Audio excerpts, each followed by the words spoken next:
refer to a large family of viruses belonging to the family Coronavirinae. And these viruses cause illness ranging from the common cold, which you and I every now and then experience, and to more severe diseases like the Middle East Respiratory Syndrome, or the MERS-CoV, and the Severe Acute Respiratory Syndrome, or the SARS-CoV. The 2019 nCoV is a new strain. Coronaviruses are zoonotic, meaning they are transmitted between animals and people, and as confirmed recently, human to human as well.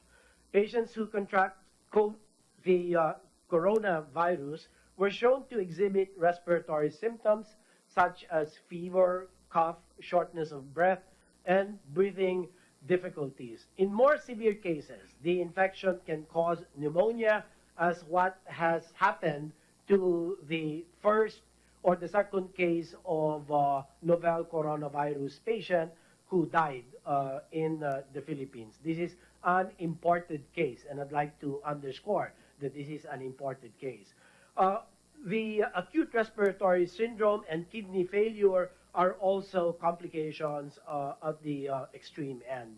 Again, because the 2019 nCoV is a new strain, there is no vaccine against it. No specific treatment yet, except supportive care.